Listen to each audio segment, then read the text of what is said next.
নমস্কার, স্টুডিও ছাদনাতলায় আপনাদের সবাইকে স্বাগত। আজ মুখোমুখি অনুষ্ঠানে আমরা যাকে পেয়েছি তিনি হলেন একজন সুনামধন্য অ্যাম্বুলেন্স চালক। তার বাহাদুরিতে, তার ড্রাইভারির বাহাদুরিতে শত শত রোগীর প্রাণ বেঁচেছে। সেরকমই একজন মানুষের সাথে আপনাদের পরিচয় করে দেবো। তিনি হলেন বাপন সি। নমস্কার বাপনবাবু। নমস্কার। বাপনবাবু, স্টুডিও ছাদনাতলায় আপনাকে স্বাগত। নমস্কার। স্টুডিও ছাদনাতলা সমস্ত মেম্বার, এবার ওনাদের যে সকল দর্শক শ্রোতা আছে তাদেরকে আমার বুক ভরা ভালোবাসা, প্রীতি, শুভেচ্ছা। বাপনবাবু, আপনি অ্যাম্বুলেন্স চালান। এই অ্যাম্বুলেন্স চালাতে গিয়ে আপনার জীবনের কিছু অভিজ্ঞতা যদি একটু আপনাদের সাথে শেয়ার করেন বা আমাদের দর্শকদের সাথে যদি একটু শেয়ার করেন। অভিজ্ঞতা তো অ্যাকচুয়ালি আমাদের অনেক রকমের অভিজ্ঞতা হয়। আজ বিগত আমি 30 বছর গাড়ি চালাচ্ছি, ছোট গাড়ি চালাচ্ছি। 30 বছর ধরে? 13 বছর অ্যাম্বুলেন্সই চালাচ্ছি। আচ্ছা। কলকাতা, বোম্বে, এমনকি আমার লোকালেও এখন চালাচ্ছি আমি আচ্ছা গাড়ি। আচ্ছা তো এই 13 বছর এক্সপিরিয়েন্স অনেক দিক থেকে অনেক রকমেরই হয়। আচ্ছা। কখনো সুখ দুঃখ নিয়ে থাকে, কখনো ব্যথা বেদনা দিলেই থাকে। জীবন মানেই তো এটাই। হ্যাঁ। তো আপনি কোন দিকটা দেখতে যাচ্ছেন, আমাদের গাড়ি ড্রাইভারদের সুখের জায়গাটা না দুঃখের জায়গাটা? না, সুখ দুঃখ নিয়ে বলছি না কিছু, মানে এই ড্রাইভারি করতে গিয়ে, এই যে আপনি অ্যাম্বুলেন্স চালান, এই অ্যাম্বুলেন্স চালাতে গিয়ে কিছু সুবিধে, কিছু অসুবিধে, এইসব। অ্যাকচুয়ালি সুবিধে যখন কথায় আমাদের ভালো লাগে জানেন তো, কোনো ফ্যামিলিতে যখন কোনো পেশেন্ট হলো, আমাদের কল করলো, আমরা চলে গেলাম। যখন বাড়িতে পেশেন্টটা নিয়ে এসে ট্রেচারে করে গাড়িতে তুলে দিলাম, অক্সিজেনটা ফিট করে দিলাম, আচ্ছা। তখন ওই বাড়ির ফ্যামিলি মেম্বাররা কিন্তু আমাদের খুব সুনাম করে। অনেকে আবার ডাক্তারবাবু বলেন, আচ্ছা, ডাক্তারবাবু এসে গেছে। তো এটা থেকে আমরা খুব আনন্দ পাই, বিশেষ করে ওই একটা জায়গা আমাদের খুব ভালো লাগে অ্যাম্বুলেন্স চালানোর ক্ষেত্রে। আর বিশেষ করে কখন খারাপ লাগে, যারা এই অ্যাম্বুলেন্সকে ইউটিলাইজ করে, অ্যাম্বুলেন্সকে ব্যবহার করে, যখন অ্যাম্বুলেন্সের পাওনা করেই কিছু বাকি রেখে যখন না দেয়, তখন আমাদের খারাপ লাগে। কারণ আমরা একটা সংস্থার আন্ডারে থাকি।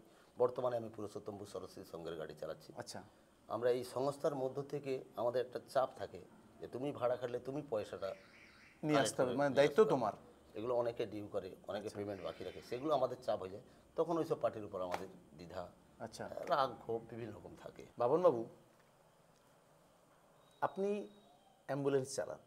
আচ্ছা, আপনি এত কিছু থাকতে, মানে আরও অনেক রকমের কাজ রয়েছে, আপনি এগুলো না করে এই ড্রাইভারিতে কেন এলেন?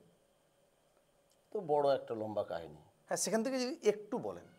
কাহিনী বলতে, আমি যখন 1996 সালে মাধ্যমিক পাস করি, মাধ্যমিক পাসের পূর্বে কিন্তু আমাদের রেজাল্ট আউট হওয়ার 3 মাস সময় থাকে। ওই সময়টা আমি কিন্তু গাড়ি অ্যাকচুয়ালি প্রথম প্র্যাকটিস করি। আমাদের বাড়িতে পরম্পরা, আমার জেঠু, বাবা, কাকা, আমার দাদা সকলেই গাড়ি চালায়। আচ্ছা আচ্ছা আচ্ছা। গাড়ি চালাতেন, এখনও অনেকে চালাচ্ছেন। আচ্ছা। তার সঙ্গে আমি ওটা শখে চালাতাম। মাঝে মাঝে টুকটাক বিয়ে বাড়ি যাবো, ইয়ং লাইফে কী যা হয় যাবো। তারপরে দেখি ধীরে ধীরে ধীরে ধীরে যখন এইচএস পাস করলাম, আচ্ছা, কলেজে ভর্তি হলাম, বাবা বা জেঠু এনারা একটু আস্তে আস্তে করে দুর্বল হয়ে যাচ্ছে গাড়ি দিয়ে। যখন আমরা ইয়ং স্টেজের দিকে যাচ্ছি, বললো এই ভাড়াটা তুই নিয়ে যা, আচ্ছা। ওই ভাড়াটা যা। এই করতে করতে কখন যে আমি প্রফেশনাল ড্রাইভার হয়ে গেলাম আমি নিজেই বুঝতে সেখান থেকে ড্রাইভারি শুরু। সেখান থেকে আমি ড্রাইভারই করতেছি। আচ্ছা, এই ড্রাইভারি করতে এসে আপনার অভিজ্ঞতা তো অনেক দিনের আমরা শুনলাম। এই অ্যাম্বুলেন্স চালাতে এসে আপনার ভৌতিক কিছু কখনো মনে হয়েছে? ভৌতিক বলতে, আমরা পাড়া গায়ে যেটা ভূত, এই অ্যাম্বুলেন্স চালায় ভূত থাকে। করোনা পিরিয়ডে, এই করোনা গাড়িতে হাত দিস না, সেই পিরিয়ডটাও আমাকে কাটাতে হচ্ছে অ্যাম্বুলেন্সে। প্লাস ওই ভূত পেত নিয়ে থাকে। ভূত পেত বলতে কিছু আমি বিশ্বাস করি না। আচ্ছা। একটা আত্মা থাকে, আচ্ছা। যেটা পেতাত্মা হিসাবে আমরা ধরে থাকি, সেটা পাড়া গাঁয়ে সকলে জানে, এমনকি টাউন সমস্ত জায়গায় মানুষের জানে। আচ্ছা। তো ওই ভয়টা থাকে, কিন্তু ভয়টা আমরা আর্থিক ইকোনমিক্স দিক থেকে আমরা দুর্বল তো অনেকটাই। তো যার জন্য ওই ভয়টা ওই অর্থের দিক থেকে আমরা কাটিয়ে ফেলি। যখন 500-1000 পেয়ে যাই, ওই তখন সকলে কিন্তু এই গাড়ি চালাতে পারেন না। অ্যাম্বুলেন্স গাড়ি কিন্তু সকলে ভয়ে চালাবে না। আপনি 5টা ড্রাইভারকে জিজ্ঞেস করে অ্যাম্বুলেন্স চালাবে, বলবে না চালাবো না। কারণ সবাই তো আর এক্সপার্ট নয় অ্যাম্বুলেন্সের ক্ষেত্রে। ওই জায়গাটাতে আমি বিগত দিনগুলো কাটিয়ে আসছি বলে আজকেও এখন ওইসব কাজগুলো করে যাচ্ছি। না, আপনি ভৌতিক কিছু বলতে একটা ঘটনা বলতে, যখন আমি কলকাতাতে আজ থেকে বেশ কিছুদিন আগে কলকাতা যখন গাড়ি চালাতাম, আচ্ছা, আনন্দলোক হসপিটাল, সল্টলেক করুণাময়ীতে। আচ্ছা। ওই করুণাময়ী থেকে দিনের বেলা অ্যাম্বুলেন্স চালাতাম, রাত্রিবেলা সববাহী গাড়ি চালাতাম। আচ্ছা ওই সবের মূলেই একটাই, আচ্ছা, অর্থনৈতিক দুর্বল, পয়সার জন্য। পয়সার জন্য যেতে হতো। সববাহী গাড়ি আমি নিয়ে যাচ্ছি, আচ্ছা পার্টির লোক দুজন থাকলো। তখন রাত্রি 12টা 10, যখন গাড়ি ছাড়লাম সল্টলেক থেকে, গেলাম আমতা পর্যন্ত। আচ্ছা আমতাতে পেশেন্ট পার্টি নেমে চলে গেল বাড়িতে। আমি জানি বাড়ি যাচ্ছি মানে দাদা দাঁড়ান, আমরা আসছি।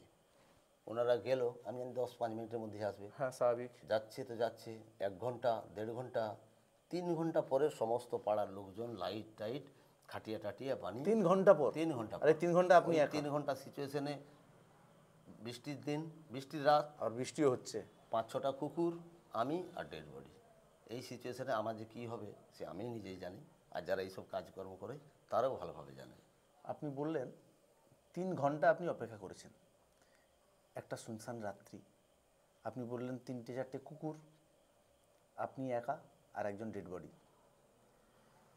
এই টাইমটা আপনার মনের মধ্যে, বা আপনি এই টাইমটাকে কি করে পার করলেন? সেই সময় কি আপনার কখনো এরকম কিছু মনে হয়েছে যে না বোধহয় আমি পারবো না বা কিছু?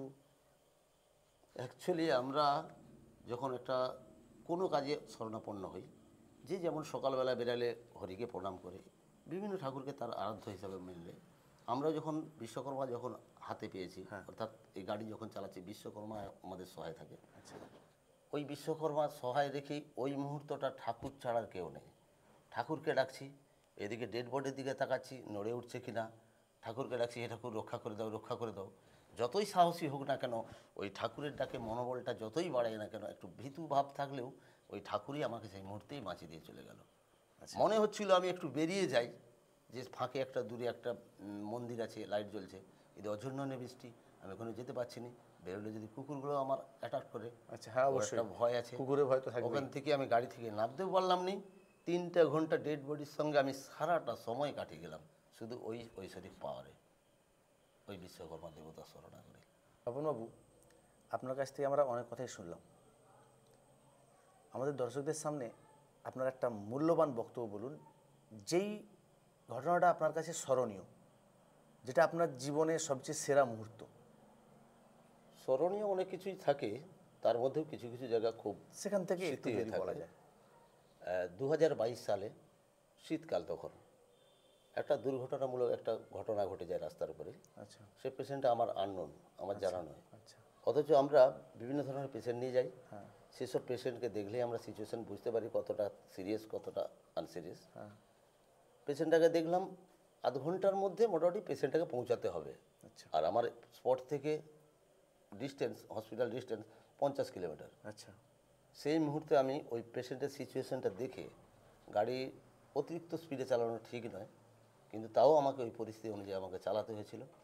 চালানোর পর আমি যখন হসপিটালে পৌঁছালাম, আধ ঘন্টার মধ্যে পৌঁছে গেছিলেন? আধ ঘন্টা পরে 22 মিনিট আমার টাইম লাগছিল। আচ্ছা খুব মানে টানছিলাম, 120, 22, 25 এরকম স্পিড ছিল। পৌঁছানোর পর যখন ডাক্তারবাবু চেক আপ করলেন, ডাক্তারবাবু ফিরে এসে বললেন যে আউট অফ ডেঞ্জার, পেশেন্ট ঠিকই আছে, অ্যাম্বুলেন্সকে ড্রাইভারকে ডাকলো। বলে অ্যাম্বুলেন্স ড্রাইভার কে আছে? আমি গেলাম, যে আমার পিঠে যখন চাওড়ালো, ওই যে গর্বটা, মানে ওই গর্ব আমার স্মৃতি থাকে আর খুব ভালো লাগে। তো সেই মুহূর্তটা আপনি যদি সেই ফিলিংসটা উপলব্ধি করতে পারবেন, তখন আপনি বুঝতে পারবেন যে আমি কতটা ওই জায়গাটা আনন্দিত ছিলাম। ডাক্তারবাবুর মতো ভগবান লোক আমার পিঠে চাপড়াচ্ছে। অ্যাম্বুলেন্স চালানোর পরে এই পাওয়াটা বড় পাওয়া। আমরা ডাক্তারকে ভগবানের দ্বিতীয় রূপ বলি। হ্যাঁ অবশ্যই, তিনি এসে যদি একটা সামান্য ড্রাইভারকে, মানে অ্যাম্বুলেন্স ড্রাইভারকে পিঠ চাপড়ায়, তো আমরা তো গর্বিত হব, খুশি হব। হ্যাঁ আর পেশেন্টটা বাঁচাতে পেরেও আমি খুব আনন্দিত ছিলাম সেদিন। আপনি তো অনেক দিন ধরেই গাড়ি চালাচ্ছেন, সেই পুরনো দিনের, মানে যখন আপনি প্রথম প্রথম গাড়ি চালাচ্ছিলেন, সেই সময় যদি কিছু খুশির মুহূর্ত বা আপনার অভিজ্ঞতা, মানে আপনার যেটা খুব স্মরণীয় হয়ে আছে, সেরকম যদি একটা কিছু মানে সিচুয়েশন আমাদের সামনে তুলে ধরেন। বুঝতে পারছি। অ্যাকচুয়ালি আমি যখন গাড়ি প্রথম শিখি, 90 দশকে গাড়ি শেখা হয়। আচ্ছা 2000 সালের পূর্বে গাড়ি শেখা হয়। 90 দশক মানে 2000 সালের পূর্বে যখন আমরা গাড়ি চালাতাম, তখন এই মারুতি, টাটা সুমো, বুলেরো এসব কিছু ছিল না। আচ্ছা তখন কেবলমাত্র অ্যাম্বাসেডর, শুধু অ্যাম্বাসেডর। হ্যাঁ আমাদের গ্রাম বাংলায় ট্যাক্সি ট্যাক্সি বলতাম আমরা, ঠিক। ওই অ্যাম্বাসেডারেই আমরা তখন শিক্ষা, অ্যাম্বাসেডারে আমাদের ভাড়া কাটা, অ্যাম্বাসেডারে সব কিছুই করা। আচ্ছা একটা বিশেষ ঘটনা আমি আপনাকে শেয়ার করি। আজ থেকে যখন ধরুন 30 বছর তো হবেই বটেই। আচ্ছা ওই সময়কালীন একটা অ্যাম্বাসেডারে কত 5টা সিট থাকে? হ্যাঁ 5 5টা সিটে সিটে 5 সিট। এখন মানুষ যাতায়াত করলে 5 সিটে বেসিক্যালি পুলিশ আপনাকে আটকাবে। একদম। কিন্তু ওই মুহূর্তের ওই সময়কালে একটা অ্যাম্বাসেডারে 12 থেকে 15 জন লোক যেত এক একটা বিড়ি বেড দিয়ে। মানে একটা গাড়িতে 5 12 জনের থেকে সিটে 15 আপনি জন। বলছেন 15 জন। 15 জন অব্দি যেত, বাচ্চা কাচ্চা নেই। আপনি চালাতেন তো? আমি চালাতাম। তার মানে আপনার সিটে কেউ তো বসেছে? আমার যখন ওই যে স্টিয়ারিংটা আমি বসবো, ওই স্টিয়ারিংয়ে একজন বসে আছে। আপনি কোথায় বসতেন? আমি বসতাম ও আরও টান হয়ে একদম 90 ডিগ্রি কোণ হয়ে বসতাম। স্টিয়ারিংয়ের ও মাথায় কোনোদিন হাত যেত না আমার, এই মাথা থেকে হাতই করতাম। এ তো খুব রিস্কের কাজ। অনেকটাই রিস্ক থাকতো, তাতেও আনন্দ থাকতো। না সে তো একটা আনন্দ থাকে, বিয়ে বাড়ি যাওয়ার একটা আনন্দই আলাদা। তার থেকে বড় কথা দায়িত্বটা আমাদের বেশি থাকতো, হ্যাঁ অন্যজনকে নিয়ে অবশ্যই। পৌঁছানো। হ্যাঁ সেই দায়িত্বটা আপনার ছিল বলেই কিন্তু আজকে আপনি অ্যাম্বুলেন্স চালক।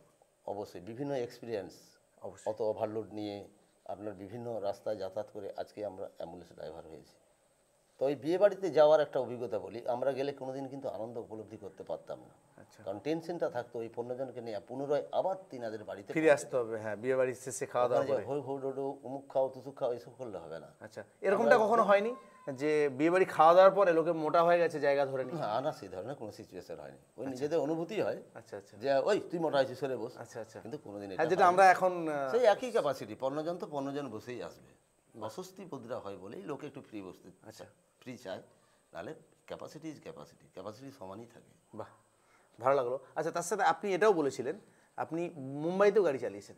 আচ্ছা এই মুম্বাই যাওয়া কি গাড়ি চালানোর উদ্দেশ্যেই না অন্য কিছু? অ্যাকচুয়ালি গাড়ি চালানোর জন্য নয়। আচ্ছা মুম্বাই গিয়েছিলাম, ওখানে আমাদের বোন জামাইবাবু ওখানে কাজ করে, একটা কোম্পানি কর্মসূত্রে কাজ করে। আচ্ছা আমি ঠিক ওখানে ঘুরতে যাই, 7 দিন 10 দিন যাব, ঘুরে আমি বাড়ি চলে আসি। আচ্ছা বেড়ানোর উদ্দেশ্যে গিয়েছিলেন? বেড়ানোর উদ্দেশ্যে ওখানে থাকবো, একটু রিল্যাক্স। তাহলে গাড়ি চালানো কিভাবে ওখানে? গাড়ি চালানোটা আসল ঘটনা, গাড়ি চালানোর আসল ঘটনাটা হচ্ছে ওখানে যখন 3 দিন আমি ওখানে জামাইবাবুর রুমে থাকতাম, 3 দিন পরে জামাইবাবুর যে অফিস স্টাফরা থাকতো আচ্ছা তারা গাড়িতে যাতায়াত করতো, তাদের ড্রাইভার থাকতো। আচ্ছা আচ্ছা ওই একটা ড্রাইভার অসুস্থ হওয়ার কারণে জামাইবাবুর সুপারিশেই আমাকে প্রথমে নানা বলছিল না বেঙ্গলের ড্রাইভার চলবে না, বেঙ্গলের ড্রাইভার নেই চলেগা, দুসরা ড্রাইভার বুলাও। তো আমার জামাইবাবু বলছিল নিয়ে যাও, যথেষ্ট ভালো ড্রাইভার। ওই প্রথম যা নিয়ে গেছি আমার হাত দেখে বা আমার ব্যবহার দেখে ওখানেই আমি ফিক্সড হয়ে যাই, ওই কোম্পানিতেই আমি গাড়ি চালাই। আচ্ছা মানে গেলেন ঘুরতে আর গিয়ে হয়ে গেলেন ড্রাইভার। ব্যাস। ওখানে কত বছর গাড়ি চালিয়েছেন আপনি? ওখানে ধরুন প্রায় 14 থেকে 16 মাস। বাহ অনেক দিন। অনেকটা দিন। তখন থেকে ছেড়ে চলে এলেন কেন আপনি? মাটির টান, পুরনো মাটির টান। আচ্ছা আবার সেই মুহূর্তেও আমি তখন গান বাজনা টুকটাক করতাম, কুমার শানুর গানগুলো গাইতাম, কিশোর কুমারজির গান। মানে আপনি একজন সিঙ্গার? হ্যাঁ আমি গান বাজনাও করি, এখনও করতেছি, তখনও করতাম। ওই গানটা আমাকে পাগল করেছে, বা দূরে কোনো বড় কোম্পানিতেও কাজে যেতে পারলাম না। ওই গানটাই আমার শেষ, গানটাই আমাকে সর্বনাশ করে ছেড়ে দিল। অথচ কিন্তু এখন ভালোভাবে আমি চলে যাচ্ছি ওই গান গেয়েই। আপনি কি ধরনের গান করেন? অ্যাকচুয়ালি ধরন বলতে আমি মেলোডিয়াস গানটা পছন্দ করি বিশেষ করে। আচ্ছা মেলোডি গান, আচ্ছা যেমন মনে করুন স্বর্গীয় কিশোর কুমারজির গাওয়া গান, শ্রদ্ধেয় কুমার শানুজি, আচ্ছা মান্না দেজি, আচ্ছা এনাদের গানগুলো আমার খুব ভালো লাগে, গাইতেও ভালো লাগে। আমি ওই গানগুলোই বিশেষত গাই। আচ্ছা আপনি যদি একটা আমাদের দর্শকদের কুমার শানুর গাওয়া বা স্বর্গীয় কিশোর কুমারজির গাওয়া একটা গান শোনান। আমাকে আজকে আবার আপনি লজ্জায় ফেলাচ্ছেন। না যদি একটু ঠিক গাইব আমাদের দর্শকদের উদ্দেশ্যে একটু। ঠিক আছে চলুন, আমি আপনার বাড়ির ছেলে বাপন একটা গান গেয়ে শোনাচ্ছি, স্বর্গীয় কিশোর কুমারজির গাওয়া, জনপ্রিয় শিল্পী, সকলে ভালো লাগবে, কিন্তু আমি আমার কণ্ঠে গাইব। নিজেকে লুকিয়ে রেখে নয়নের আড়ালে থেকে তুমি যে মৌন মনে এনে দাও ক্ষণে ক্ষণে, তুমি যে মৌন মনে এনে দাও ক্ষণে ক্ষণে, ভাষার সুরেরই জোয়ার, যত সুর যতই গান। বাহ খুব সুন্দর আপনার গানের গলা। তো এই গানের গলা নিয়ে, গানের আসর নিয়ে আমরা একদিন বসবো আপনাকে নিয়ে। তো স্টুডিও ছাদনাতলার দর্শকদের অবশ্যই অনেক অনেক ধন্যবাদ জানাবো আমাদের সাথে থাকার জন্য। আর বাবনবাবুকেও নমস্কার আমাদেরকে সময় দেওয়ার জন্য। নমস্কার আপনাকেও আর সকলকেই নমস্কার।